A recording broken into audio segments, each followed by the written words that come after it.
তো hello welcome তোমাদের সকলকে ইংরেজি গ্রামীণ ইউটিউব চ্যানেলে। তো আমি যে ইংরেজি স্পিকিং কোর্স শুরু করেছি তার আজকে তৃতীয় দিন। তো আজকে আমরা তৃতীয় দিনে শিখব এক্সক্লেমেশন সেন্টেন্স ও ওয়ার্ড। বিশেষসূচক বাক্য বা এক্সক্লেমেশন সেন্টেন্স কাকে বলা হয়? যে সেন্টেন্সে আমরা মনের ভাব, দুঃখ, কষ্ট, বেদনা, হতাশা, আনন্দ ইত্যাদি প্রকাশ করি তাকে বলা হয় বিশেষসূচক বাক্য। মানে যে সেন্টেন্স দ্বারা বাক্য দ্বারা আমরা দেখো প্রতিদিনের কথাবার্তায় নানা রকম আমরা মনের ভাব প্রকাশ করি, কখনো আনন্দ প্রকাশ করি, আবার কখনো দুঃখ প্রকাশ করি। বুঝতে পারলে? এই সকল কথাগুলো যে সেন্টেন্স বা ওয়ার্ডের মাধ্যমে প্রকাশ করি তাকে আমরা কি বলা হয়? তাকে বলা হয় এক্সক্লেমেশন ওয়ার্ড বা সেন্টেন্স, অথবা বাংলায় বলা হয় বিশেষসূচক বাক্য বা শব্দ। তো ইংরেজিতে কিছু কিছু শর্ট সেন্টেন্স ও ওয়ার্ড আছে যেগুলো তোমরা যদি মনে রাখো তাহলে প্রতিদিনের ইংরেজি স্পিকিং অথবা ইংরেজি কথাবার্তায়, প্রতিদিনের ডেইলি ইংরেজি কনভারসেশনে খুব কাজে দেবে। এবং তো আজকে তৃতীয় দিনের তোমরা শিখবে বিশেষসূচক বাক্য ও শব্দ এক্সক্লেমেশন। তো প্রথম শব্দ হলো হ্যালো। দেখো, হ্যালোর বাংলা অর্থ হলো এই যে, শুনুন, ওহে। প্রথমে আছে হ্যালো। দেখো, হ্যালোটা অনেক সময় আমরা ব্যবহার করি। হ্যালো, দেখো ফোনে তো বলো যে হ্যালো হ্যালো হ্যালো শুনুন।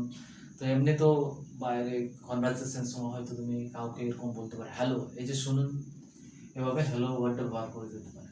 এবং নেক্সট আসছে hurry up please. Hurry up please, hurry up please, একটু তাড়াতাড়ি। কাউকে তুমি বলছো তাড়াতাড়ি হাঁটতে বলছো, hurry up please, hurry up, তাড়াতাড়ি কাজটা তাড়াতাড়ি করতে বলছো, তখন এরকম বলতে পারো হারি আপ প্লিজ। নেক্সট হলো হাউ স্যাড। দেখো, হাউ স্যাডটা কখন ব্যবহার করা হয়? দুঃখের সময় আমরা এই হাউ স্যাড, এই ছোট্ট সেন্টেন্সটা দুঃখের সময় ব্যবহার করবো। এটা কখন ব্যবহার করবো? দুঃখের সময়। যখন আমরা কোনো একটা দুঃখ কেউ হয়তো তোমার সামনে কোনো দুঃখ প্রকাশ করলো, দুঃখের কথা বললো, তখন তুমি কি বলবে? How sad. তো এইভাবে এটাকে ব্যবহার করা যায়। নেক্সট হলো হাউ জয়ফুল। যখন তুমি হয়তো কোনো খুশির খবর শুনলে তখন কি বলবে? তখন এটাকে বলবে হাউ জয়ফুল। অথবা তুমি কাউকে কোনো খুশির খবর জানাচ্ছ তখন এটা বলবে হাউ জয়ফুল। নেক্সট হলো হাউ টেরিবল। হাউ টেরিবলটা কখন বলবে? যখন কোনো হয়তো এমন কোন দৃশ্য দেখলে যেটা খুব ভয়ঙ্কর, তখন তুমি বলবে কি? How terrible. এটাই ব্যবহার করে যেতে পারে। নেক্সট হলো কংগ্রাচুলেশন। কংগ্রাচুলেশন এটা কেমন ভাবে ব্যবহার করে যেতে পারে? এটার অর্থ হলো অভিনন্দন। কাউকে তুমি হয়তো কারো বিবাহ বাড়িতে গেছো, তখন তুমি তাকে বিবাহের শুভেচ্ছা জানানোর জন্য এটাকে ব্যবহার করতে পারো। কেউ হয়তো নতুন কোনো জব পেলো, তখন তুমি এটা বলতে পারো congratulation for your new job. Congratulation for your new job, এটাকে এইভাবে ব্যবহার করা যেতে পারে। নেক্সট হলো হোয়াট ননসেন্স। হোয়াট ননসেন্স, কি বাজে বকো। কেউ হয়তো খুব বাজে বাজে কথা বলছে, উল্টো পাল্টা বলছে, তখন তুমি এটা বলতে পারো হোয়াট ননসেন্স, কি বাজে বাজে বকো। এটাকে এইভাবে ব্যবহার করা যেতে পারে। নেক্সট হলো হাউ ডেয়ার হি। কি আস্পর্ধা, এটা বাংলা অর্থ হলো কি আস্পর্ধা, হাউ ডেয়ার হি।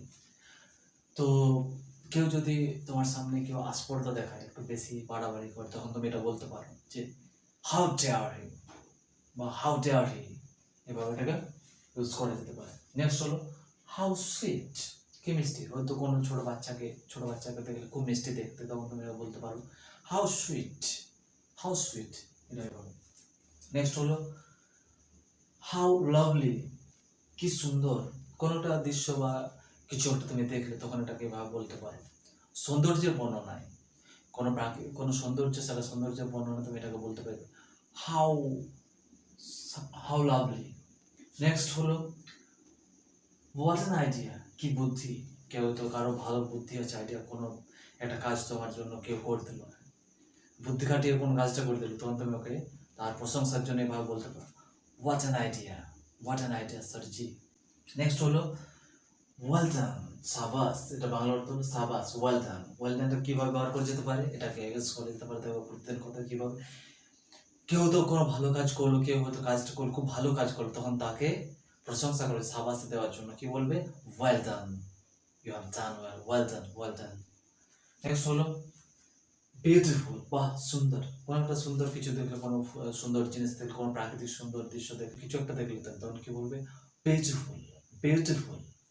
বুঝতে পারলে? বিউটিফুল। নেক্সট হলো ও, আরে তাই নাকি, এটাকে এইভাবে ব্যবহার করে দিতে পারে। দেখো বাংলাতে আমরা অনেক সময় ব্যবহার করে বলি ও, আবার অনেক তাই নাকি, তাই, তাই নাকি, ইংলিশে এটাকে ব্যবহার ও, ও, ও। নেক্সট হলো মাই গড, ও গড, দুটো প্রায় সেম মিনিং হয়। মাই গড, ও গড দুটো সেম মিনিং হয়। মাই গড, ও গড, মাই গড, ও গড, হাই ভগবান, ও গড, ও মাই গড, এটাকে এইভাবে ইউজ করা যেতে পারে। নেক্সট হলো ডান ওয়ান্ডারফুলি, ডান ওয়ান্ডারফুলি, সুন্দর হয়েছে তো। কোনো একটা কেউ তো খুব সুন্দরভাবে কাজটা করলো, দেখতে খুব সুন্দর, খুব সুন্দরভাবে করেছে, তখন তুমি সেটা বলতে পারো, তখন তার প্রশংসা করে বলতে পারো যে done wonderfully, done wonderfully, done wonderfully. Next হলো of course, মানে নিশ্চয়ই। তুমি তো বলছো ব্যাপার নিশ্চয়, নিশ্চয়, অবশ্যই যাবো, নিশ্চয়ই যাবো, নিশ্চয়, নিশ্চয়, তখন তুমি এটাকে ইংলিশে কিভাবে বলবে? of course I must go there, of course এটা। তারপর ঈশ্বরের অসীম কৃপা, এটা ইংরেজি কি? Thank god, thank god. Next হলো থ্যাংক গড, ঈশ্বরের অসীম কৃপা। থ্যাংক গড বলো না যে একটুর জন্য বেঁচে গেলাম, ঈশ্বরের অসীম কৃপা, thank God, he saved my life, thank God. আবার নেক্সট হলো by God grace, by God grace. হয়তো কেউ তোমাকে বলছে কেমন চলছে, চলছে ঈশ্বরের কৃপাতে সব ভালোই চলছে, তখন তো এটাকে এভাবে বলতে পারো। কি বলবো তুমি? বাই গডস গ্রেস, চলছে ঈশ্বরের কৃপাতে ভালোই চলছে, বাই গডস গ্রেস, তো এটাকে এভাবে ইউজ করে দিতে। নেক্সট হলো সেম টু ইউ, আপনাকে, তোমাকেও, এটা মানে হলো আপনাকেও তোমাকে, সেম টু ইউ। তোমাকে হয়তো কেউ জানালো, উইশ করলো, তোমাকে কোনো কিছু উইশ করলো, হ্যাপি নিউ ইয়ার, তখন তোমাকে same to you, happy new year, same to you. এভাবে আমরা অনেক সময় কি নববর্ষের বা নতুন বছরে হ্যাপি নিউ ইয়ার শুভেচ্ছা জানাই, হ্যাপি নিউ ইয়ার, তুমিও কি বলো? Same to you. তো এটাকে এভাবে ব্যবহার করে দিতে পারে রিপ্লাই হিসাবে, তুমিও মানে সেম কথাটাই ওকে রিপ্লাই করছো, তখন সেটাকে এইভাবে বলা যেতে পারে। নেক্সট হলো কি এক্সিলেন্ট, সুন্দর, খুবই সুন্দর, এক্সিলেন্ট। দেখো কোনো কিছু আমরা বিস্ময়, এটাতে কি আমরা প্রকাশ করছি? আনন্দ প্রকাশ করছি, এক্সিলেন্ট, খুব সুন্দর হয়েছে, তখন আমি কি খুশিতে বলছি, আনন্দে বলছি যে এক্সিলেন্ট, এক্সিলেন্ট, এক্সিলেন্ট, খুবই সুন্দর। তো এটাকে এভাবে ইউজ করি। নেক্সট হলো what a great victory, what a great victory, অভূতপূর্ব বিজয়। তো এটাকে এভাবে ব্যবহার করে দিতে পারি যখন হয়তো কোনো কেউ হয়তো কোনো গেম ম্যাচ জিতলে, তখন এটাকে এভাবে বলতে পারো what a great victory, what a great victory, অভূতপূর্ব জয়, মানে জয় সূচক ধ্বনি হিসাবে এটা বলে দিতে পারে, আনন্দের সূচক, আনন্দ প্রকাশ করছে তুমি এটা দ্বারা। নেক্সট হলো কি please keep coed, please keep coed, মানে চুপ করো। হয়তো কেউ হয়তো বাচ্চারা খুব চেঁচামেচি করছে, তখন তুমি এরকম বলো please keep coed, please keep coed. কাউকে চুপ করতে বলছো, কেউ চেঁচামেচি করতে, তখন তুমি এটা বলতে পারো যে please keep coed. Next yes please, ঠিকই তো, ঠিকই তো। তুমি হয়তো কোথায় কারো দেখো কিভাবে ঠিকই তো, বাংলা অনেক সময় বলি তো, কেউ তো কিছু বললো, তার রিপ্লাই আসা বলি ঠিকই তো, ঠিকই তো, ঠিকই বলছে, ঠিকই তো। তো ঠিকই, ঠিকই তো, এটাকে তুমি ইংরেজিতে yes it is, yes it is, yes it is. Next হলো রিয়ালি, তাই নাকি। কোনো কথা শুনে তুমি হয়তো কারো রিপ্লাই অনেক সময় বললো না, হ্যাঁ আরে তাই নাকি, সত্যি তাই নাকি, রিয়েলি, ও রিয়েলি, এটাকে এভাবে ইউজ করে নিতে পারে তোমার। নেক্সট হলো ইজ ইট, সত্যি। কেউ তো কোনো কথা বললো, কার সাথে তুমি হয়তো কথা বলছো, তখন সে বললো, তোমার হয়তো বিশ্বাস হচ্ছে না, তখন তো ইজ ইট, তোমার বিশ্বাস হচ্ছে না, তখন তুমি এভাবে বলতে পারো ইজ ইট, সত্যি, ইজ ইট, এটাকে এভাবে ইউজ করে দিতে পারো। নেক্সট হলো এটা তো সবাই প্রায় ব্যবহার, আশা করি প্রতিদিনের ডেইলি কথাবার্তা এটা ব্যবহার করো, ধন্যবাদ। যেমন থ্যাঙ্কস, থ্যাংক ইউ, থ্যাঙ্কস, ধন্যবাদ।